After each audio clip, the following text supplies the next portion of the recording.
Wah, akhirnya bisa napas lega juga, udah lepas masker tentunya. Kita udah vaksin. Udah vaksin belum? Vaksin bang 2 kali. Udah vaksin. Gue udah booster bang. Wah, belum. Bang Don. Sehat. Alhamdulillah.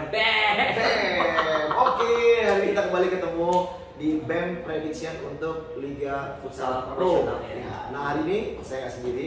Hari ini saya juga kehadiran ya siapa yang nggak kenal. Donzo, pelatih yang sangat fenomenal dan apa dong? Kontroversial. Nah, itu pengakuan dia ya, bukan gue ya. Itu pengakuan dia. Dan saya tahunya Donzo ini adalah pelatih yang sangat pede dengan kemampuannya. Pelatih yang juga sering dengan ciri khasnya, yaitu jongkok boker.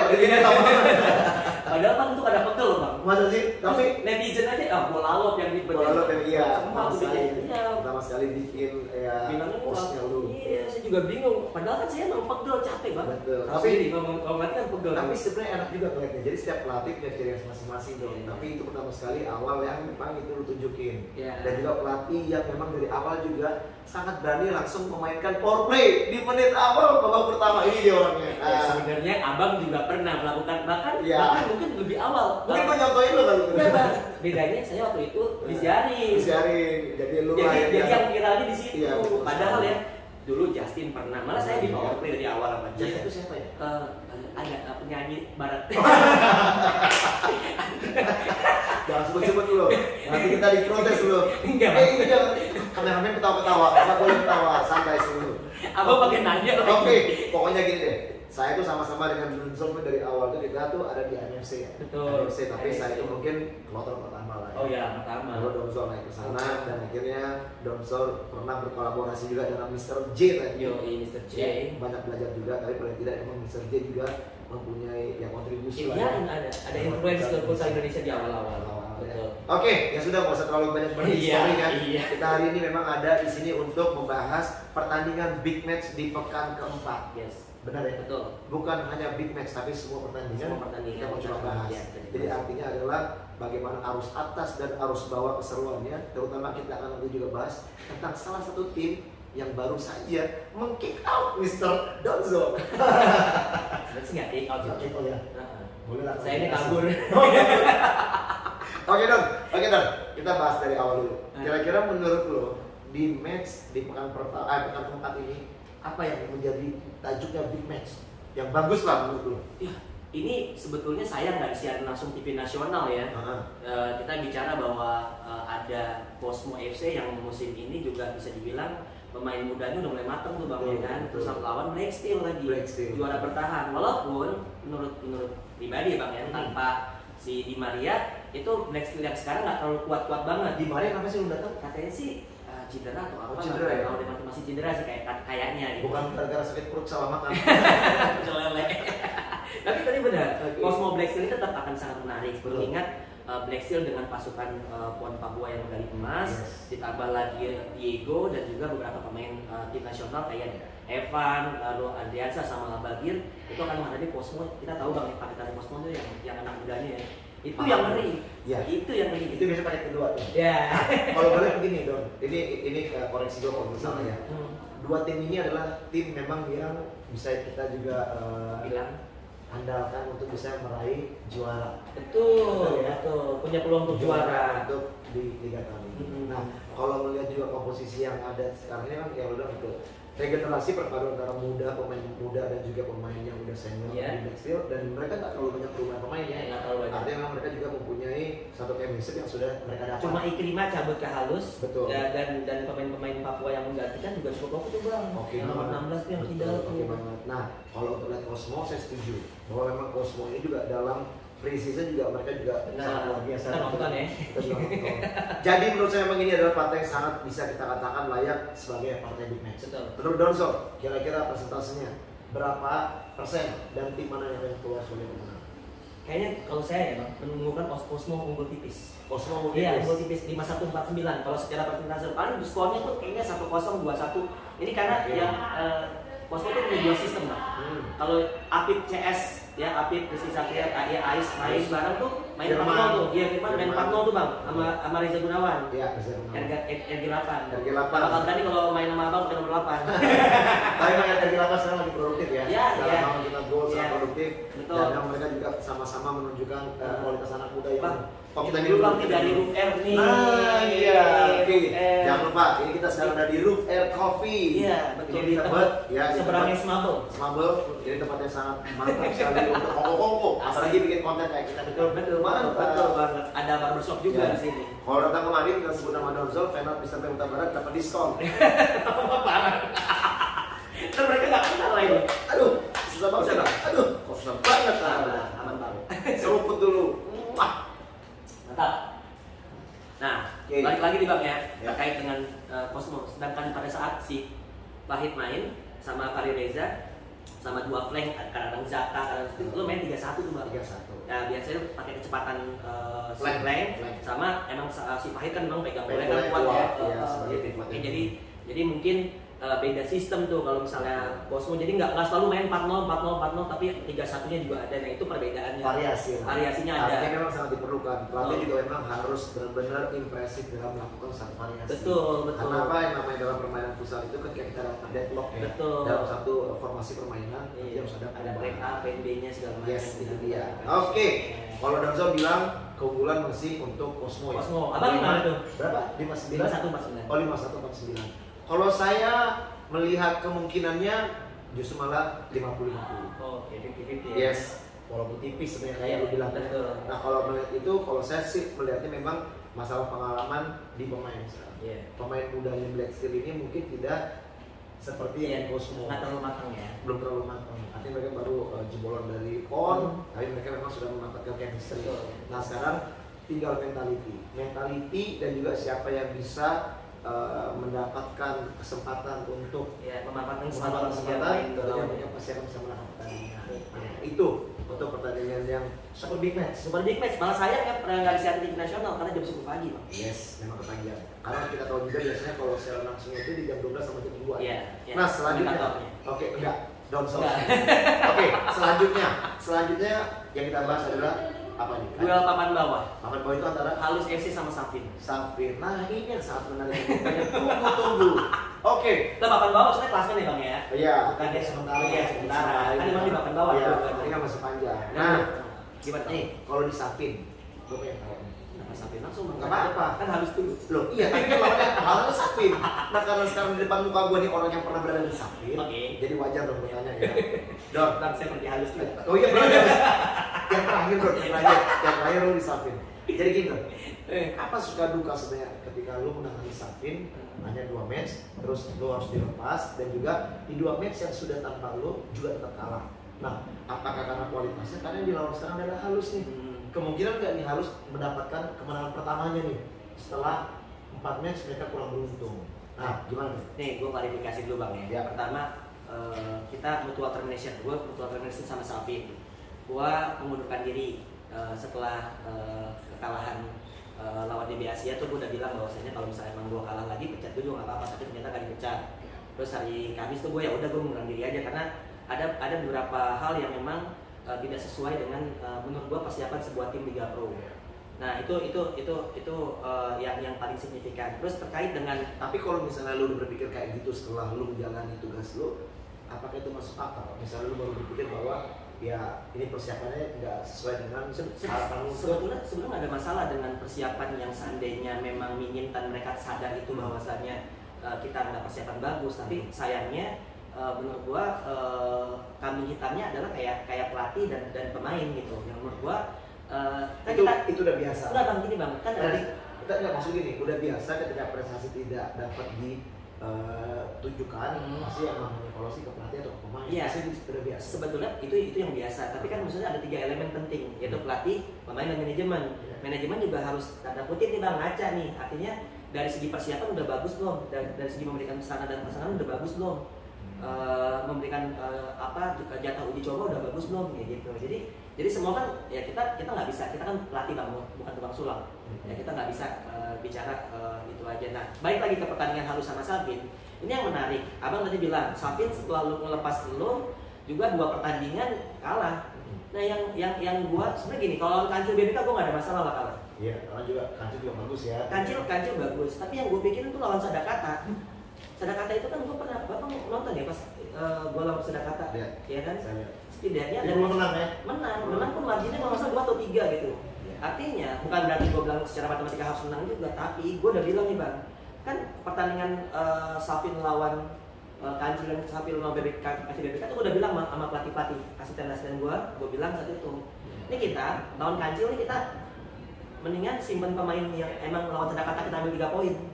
Jadi tapi bukan berarti lawan Kancil kita ngalah, kita cari imbang. Gue ngomong kayak gitu. Tapi itu sebelum gue ini ya berpisah ya sama mereka ya. Kenapa? Karena kalau di Liga Indonesia kan menarik bang.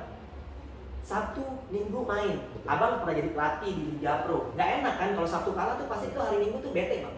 Ya kan? Nah itu untuk naikinnya, menurut gue naikin cara gue tahu diri lawan Kancil gue nyari 1 poin, ya, jadi lawan Sadakata gue harus ambil 3 poin. Jadi artinya kita harus realistis menghadapi pertandingan. Betul. Dan prioritas. Ya, dipilih. Ya. Mana tim kita memang harus mencari poin. Betul. Kita yang harus bukan mengalah ya. Betul. Nanti kita menyusun strategi untuk supaya tidak. Betul. Lalu minimal 1 poin lah. Lawan Kancil BBK kita harus realistis. Kalau kita habis-habisan di situ lawan Sadakata kita capek. Ya. Apalagi waktunya recovery-nya Sadakata 12 jam ini. Saya ngitung ini ya bang, ngitung. Kan lucu bang, ada yang main terakhir besoknya main pagi gitu kan. Karena jadwal yang dibuat oleh badan atas itu ya agak lucu lah ya. Jadi hitung recovery, betul. Oke. Terus menurut lo halus lawan Safin kira-kira berapa presentasinya dan siapa yang menang? Gua update yang terakhir aja ya. Update itu sebenarnya suasana tim. Bagaimana suasana tim ini berjalan. Sebetulnya kalau gue pribadi, gue jujur curhat lagi dia. Kan gue tanya presentasi, dia masuk ke Safin lagi. Enggak. Update terakhir halus ini konsolidasi. Mereka jalan-jalan ke puncak tuh gue lihat. Kayaknya ya maksudnya penting tuh bang. Bonding bang. Ya abang ngerti lah gitu. Betul. Mental. Masalahnya mental. Halus itu kalah selalu mulai dari terakhir, benar nggak? Ya. Dan kalah tipis-tipis terus. Nah sedangkan Safin sendiri, menurut gue pribadi bang, permainannya udah jauh lebih lepas. Artinya mungkin masalah mereka kan mungkin Donzol, kan Donzol udah keluar.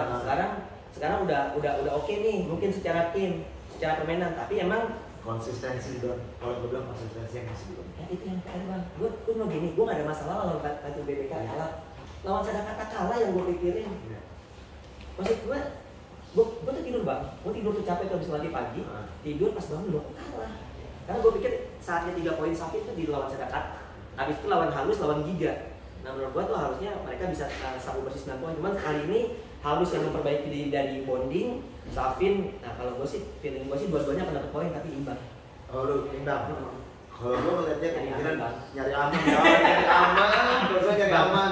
Bang, Roberto. Oke, kita lihat dulu. Karena kita harus tetap mengatakan roof. Roberto. Coffee. Oke. Tebet. Nah, Don. Kalau gua berpikir di semalam di pertandingan ini, di match ini Halus akan mendapatkan poin kemenangan pertama. Wah, menurut gue ya. Iya dong. Menurut gue. Berat dong. Enggak sah aja. Ini sah saja. Kalau saya kan nanti kita lihat. Kalau saya kan enggak ada. Ini orang netral yang bilang. Kalau ini bukan orang yang bilang. Ini orang netral. Karena dia pernah bisa menjadi takut ngomong siapa yang menang. Tapi juga saya pernah dihalus kan. Oh iya benar. Saya makin cari aman. Itu lagu lama itu. Oke, sip. Pokoknya sekarang udah match kedua. Prediksinya adalah Donzol imbang. Kalau final bisa Halus mungkin akan menang. Oke, di match ketiga ada Famos melawan Bintang Timur. Lagi seru nih bang. Tadi malam saya sampai jam 10 ngobrol sama Hector Suto. Oh, pakai bahasa apa dong? Weh, kan abang tahu. Kan abang tahu siapa yang bisa bahasa Inggris. Nah itu sudah, itu dia yang suka dari Donzol, Mr. PD ya, Mr. PD dari zamannya Sergio, ya. Iya. Sergio ya. Iya. Sergio Vietnam, Sergio Gardiani. Sergio Gardiani ini udah sering menjadi asistennya dan jadi penerjemahnya. Nah, dengan kelebihan dari Donzol ini, kepercayaan dirinya dan bahasa asing yang sangat fasih, jadi dia bisa jadi apa masukan dari Suto itu apa? Bukan masukan, Suto tuh ngobrol, dia bilang bahwasanya Famos ini sangat berbahaya. Ya. Famos ini dia punya 2 pivot, dua-duanya namanya Fadilah. Fadilah yang Uki sama Fadilah yang gendek, yang ini anak yang belum pernah di kami ada. Ya, dua itu sempat Kadindo juga. Kan tadi ACL bang sebelumnya bang. Iya. Dulu mau diambil main elektrik pas kepegang, cuman baru sembuh dari ACL gitu. Nah, udah tanda tangan sama Safin, bajunya udah jadi, kagak jadi juga. Ya, jangan main ke Safin ya. Langsung lagi ke Famos Bintang Timur. Famos Bintang Timur ini benar. Itu kameramen udah kode-kode terus. Tenang aja, ini seru. Tenang aja. Ini kita bisa ada part-partan bang. Ini ada part, bisa kita tenang aja. Aman. Jadi jangan di-cut ya. Pokoknya ini semuanya tidak ada sensor, no sensor. Terus Famos nih kuncinya di Sumi bang. Sumi ini emang pintar. Ini Sumi ini pelatih yang kalau saya lihat cara dia menangani tim, kita bicara bukan soal taktikal tuh dilatih di latihan, tapi kalau di pertandingan bagaimana dia bisa ngangkat mental pemain. Bang, persiapan 1 bulan. Tapi bagus ya. Bagus. Artinya mereka masih konsisten lah. Satu itu proper dia persiapannya karena dia main di Brandon Precision sama di UCTV Sport. Jadi membuat mereka juga secara kualitas pertandingan mereka sudah terbiasa kayak gitu. Nah ini kalau gue melihat Bang, Famos sama Bintang Timur tuh lagi growth tuh. Pemain asingnya si yang Dio tuh yang tinggi itu udah mulai bahkan second penalti gol mulu.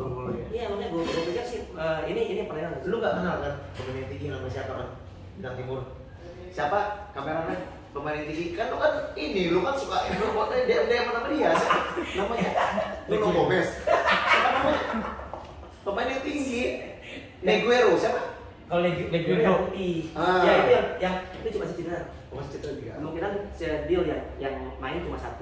Yang makanya kalau Famos lawan Bintang Timur cuma masalahnya Famos sama Bang konsistensinya. Tapi mereka Tapi lu jangan salah dong, yang namanya tim-tim mediocre, ya, yang namanya tim-tim kuda hitam. Biasanya kalau melawan tim yang bagus, maka contoh pas lawan Famos. Itu dia. Ya imbang. Iya makanya imbang. Makanya gua kebetulan sekarang. Iya. Makanya gua bilang ini, yang namanya tim-tim mediocre ya, tim-tim yang benar-benar mungkin nggak dipandang sama tim lain, mereka malah bisa memberikan hasil yang bagus positif. Kalau gue bilang kalau masalah Famos kemarin bisa jadi poin karena Cosmonyo udah mulai keluarin di babak kedua. Jadi ya jeleknya nih saat sebuah tim kalau udah unggul kayak ngerasa udah selesai. Padahal ini futsal. Kita tahu lah. Mereka pun bisa gol, bisa ya. Gue lihat karakter Hector Suto Bang di Bintang Timur.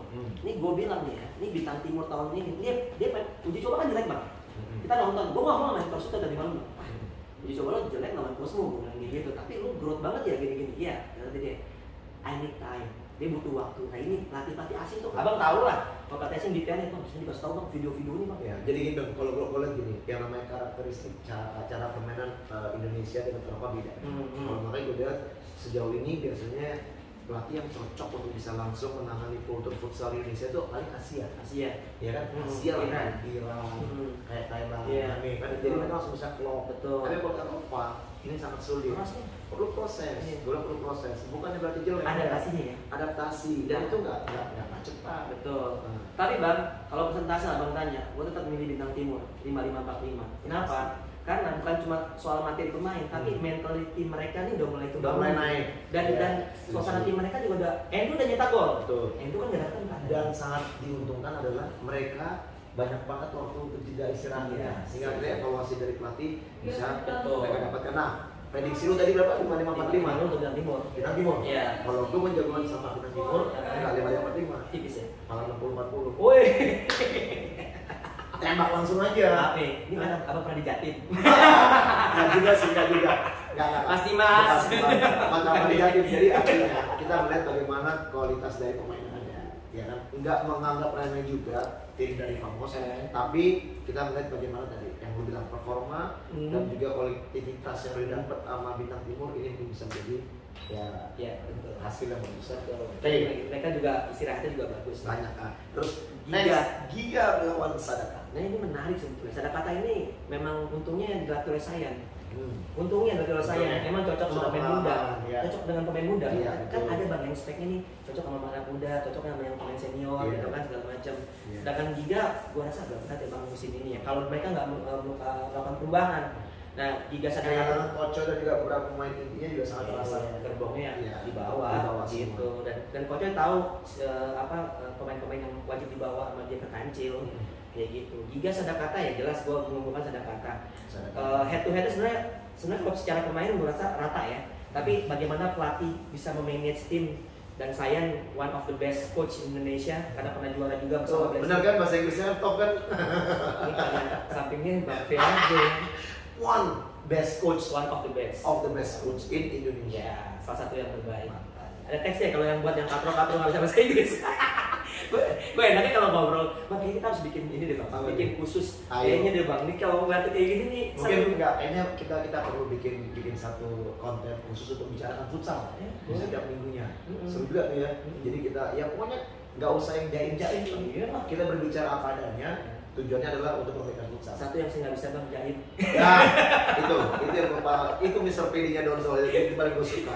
Oke, udah kita cut itu dulu. Dari pertama karena apa? Karena kita ada pertanyaan lagi mau kita bahas nextnya. Nah itu pertandingan siapa yang belum dibahas ya presentasinya. Sadakata, saya belum Sadakata. Sadakata saya 5545. 5545. Oke, sama saya juga pilih Sadakata karena saya lihat memang penampilan dari Giga di musim ini. Kalau saya memang belum bisa berkembang dengan bagus. Paling Sadakata kita ngomong. Kalau saya tetap Sadakata benar 5545. Nah, Don itu di pekan keempat di hari Sabtu. Sudah selesai kita bahas. Oke. Nanti kita akan kembali untuk membahas di pekan keempat hari kedua. Oke. Hari Minggu 30. Oke. Nah, sekarang Mr. Ben dan juga Don Sol harus undur diri dulu. Mudah-mudahan nanti kita bisa ketemu lagi dan membahas partai-partai seru di pekan selanjutnya dan di hari kedua di pekan keempat. Saya karena Mr. Ben dan Doni Sola undur diri. Ben.